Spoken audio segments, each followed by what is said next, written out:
Hello. So I have actually had a ton of people commenting on my TikToks asking how I made my shadow cosplay, or more specifically, the shoes. So I thought I would make a quick little video talking about the process of how I made them along with the rest of the costume. I unfortunately didn't get a ton of footage during the actual filming. The comments that I got were all on the video that I intended to be the process video, to be the tutorial, and a lot of those comments were asking, tutorial when? Can I get a tutorial? What materials did you use? How did you do that? The best I can do is use screenshots from that video and show you the finished product. Starting out for this cosplay, I did the same thing I do for all my cosplays now, which was make a little plan for the design that I wanted to do, and for Shadow, I wanted to do a very casual, very comfortable con cosplay, and so I designed this cropped hoodie with short sleeves.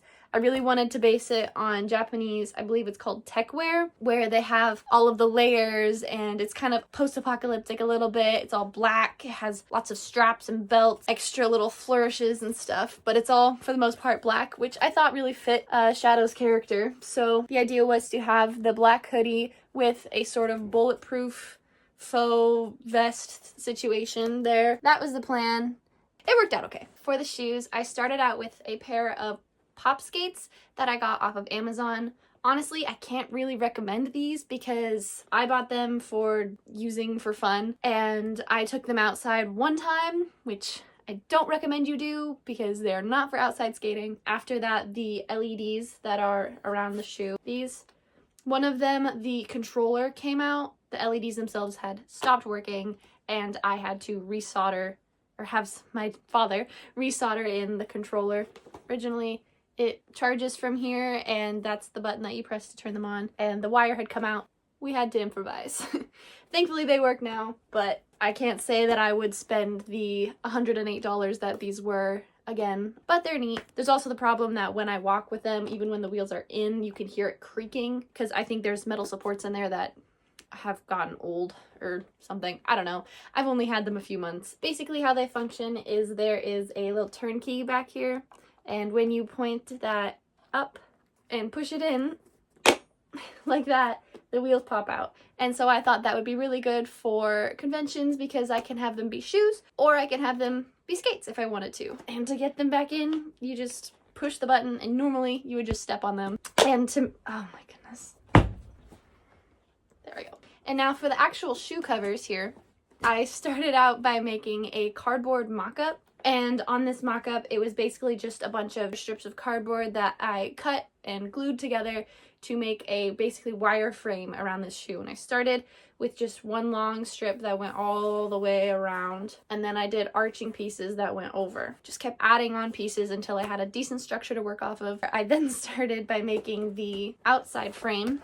I added little layers of cardboard in between to get them to be wider than the actual shoe because, as you can see, they're a little bit bigger than one another. Once I got that shape, I started doing the same thing that I did across the shoe, but this time coming off of the shoe, just gluing from one side to the other. What I was left with was a decent wireframe kind of idea of what I wanted the shape to be like. I could have just called it there and made another one out of cardboard. I decided to make my life a little bit easier and put it onto EVA foam.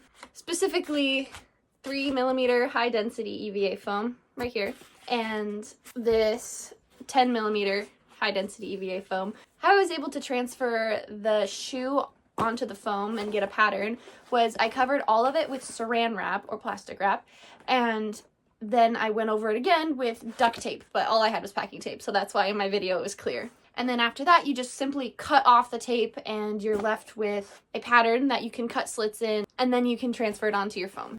Once I had my final pattern for the EVA foam itself, I started work on the actual shoes again. And note, I never ever glued anything to the shoe, so these are still completely wearable on their own.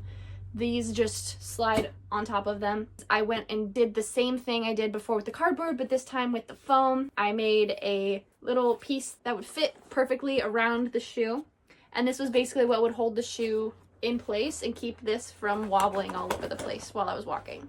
And off of that, I added supports that connected it to the outer frame, slowly making it so that the outer shell would fit onto the inner casing part.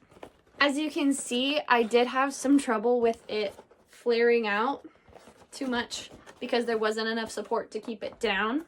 So what I ended up doing was adding wire that I had wrapped around itself to make it stronger and popsicle sticks. It worked for me, and it makes it so that these will stay straight instead of bowing out and just being circles on my feet. So it looks a little bit less hoof-like.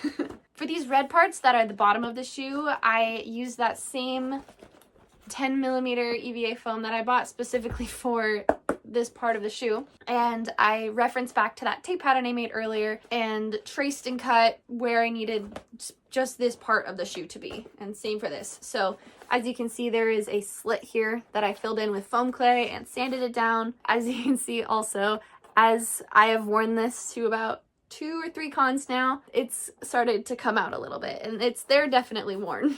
I tried to fill it in with some silver paint, but you can only do so much.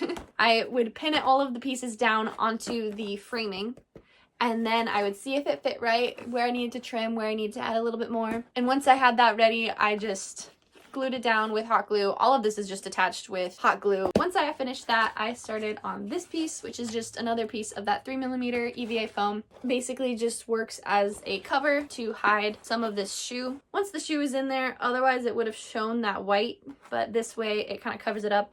And we also get to see one of the little jet boosters under there. Once I got the entire shoe put together, then I just painted the whole thing with acrylic paints, and that was it for the actual shoe. And then it was time for me to start on this piece that goes around the ankle. I'll be honest, I had no clue how I was going to do this. Originally, I thought maybe I would try using floral foam that you would use to make wreaths, but there really wasn't any that was this size. And then I thought, well, maybe I could shave it down from EVA foam, but I didn't want it to be textured much. I wanted it to be nice and smooth and glossy. And so I realized I have a 3D printer. Why don't I just use that? I will say, yes, they turned out really good and I love them. I am not a 3D modeler.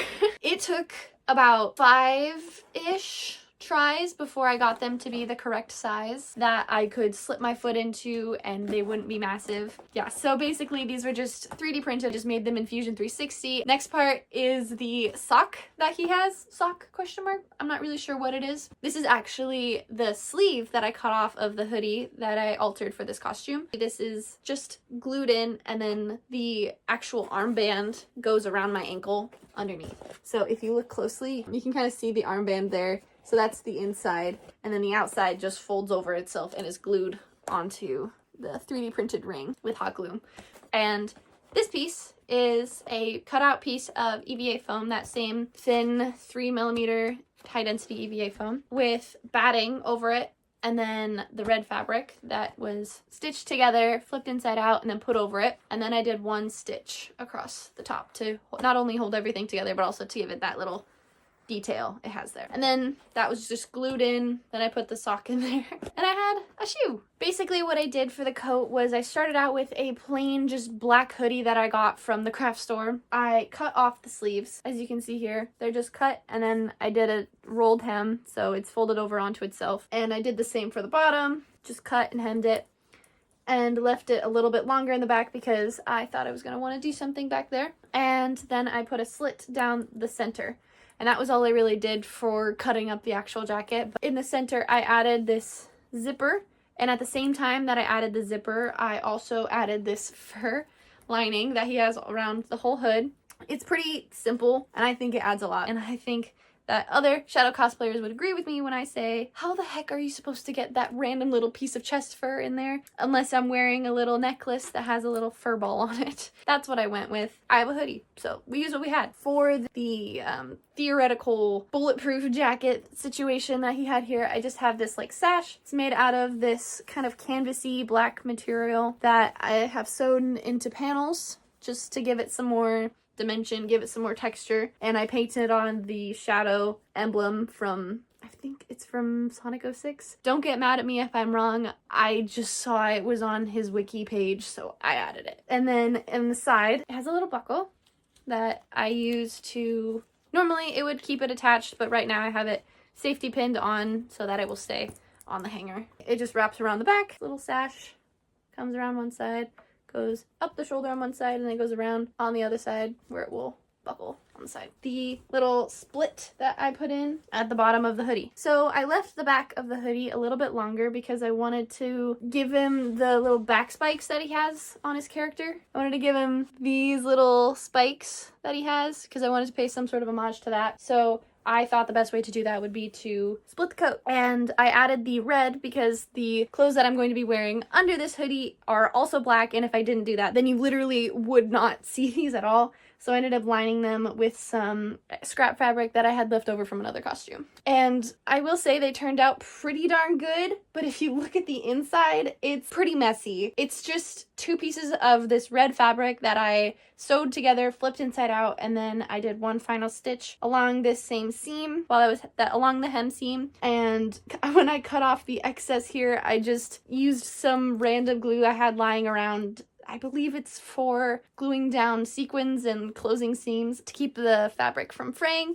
So it's a little crunchy. And when I'm wearing it, you don't even notice. You just see the little bits of red peeking out, and it worked. So that's a win. And here's the finished coat, and it has these extra long, scrappy little straps that I have here because I really wanted there to be a lot of fluey, random little bits hanging off of this because I thought that kind of fit the aesthetic. So for the gloves, I also used my 3D printer to make this because I have a little trend that I buy a figure of every character that I cosplay, and it was really helpful to get a little look at all of his designs because I also did not even realize he had these little spiky things until I printed this. Also, he has a tail. I didn't know he had a tail. Apparently he has a tail. Cool. I actually just made a very, very basic pair of just turkey hand gloves. Traced my hand onto a piece of fabric and sewed those two layers together, except because this fabric was so thin, it's actually 2 pieces on each layer. So it's 4 layers altogether. So they're just simple white gloves that the fingers are a little bit too long for me, honestly, but they do the job. They're white gloves. So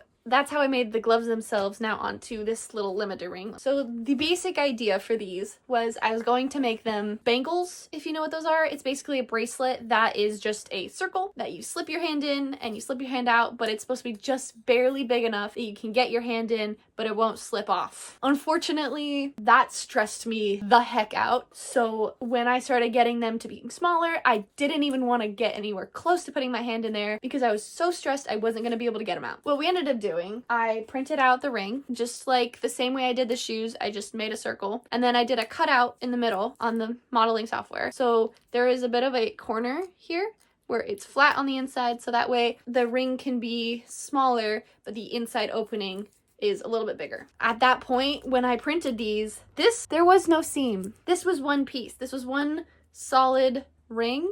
And I realized my hand don't fit through there, not comfortably at least. So I ended up going to my father and asking, what do I do? Help. He told me like, hey, well maybe we can cut them apart. And I'm like, that's a good idea. So that's what we did. We put them in a little clamp and cut them into 2 halves. So that's why you can kind of see the infill.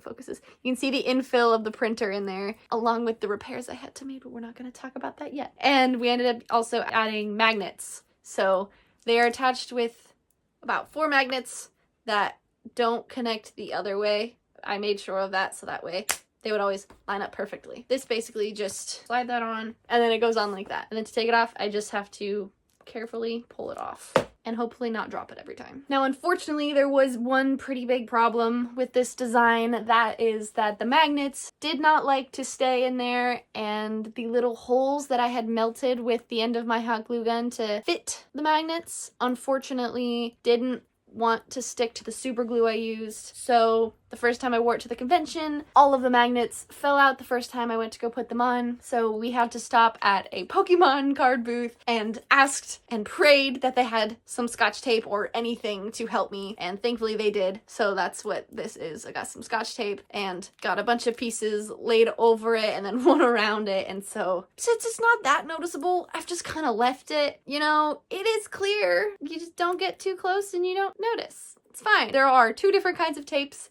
because the second time I wore this to a convention, it broke again. It's got history. We'll say that much. I've never had great luck with using magnets in cosplays. Here you can see I tried using Gorilla Glue where it expands with the foam because I thought that would hook on to the plastic and the metal a little bit better, and I think it did. But you can also see that this one has 2 magnets because I think the other end was still just the super glue. Maybe by the time that I wear this for like the 10th time and it's all Gorilla Glue, they won't break anymore, but as of now, this is magnetless, and I lost one to a set of stairs. I will never get that magnet back. And after all of that mess, I was left with these extra pieces that were either a little bit too small or a little bit too big, so I ended up painting them anyways because I'm like, oh, you get rings in the game, so it would be fitting if I just kind of have them. I ended up attaching them onto the buckle that is attached to the hoodie, and I just kind of have them hanging, but that does mean I am super noisy when I walk around at cons. Now, the last thing I made for this costume, apparently a bit of a controversial thing that I made,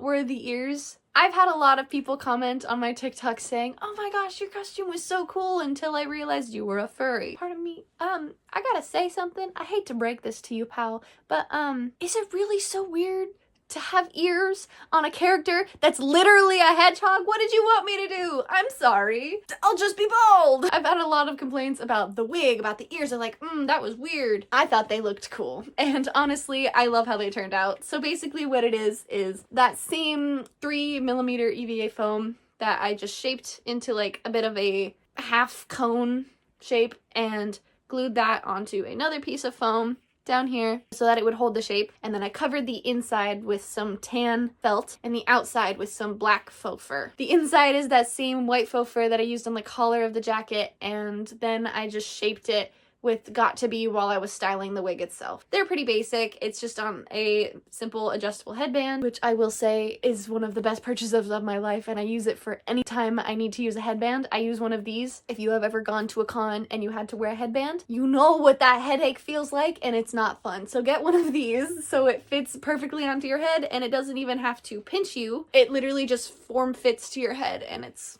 great. And that's basically it on how I made my Shadow the Hedge cosplay, or more specifically the shoes, because a lot of you guys had been asking. I really hope this video helps you making your own pair. Good luck, and I'll see you in whatever I make next.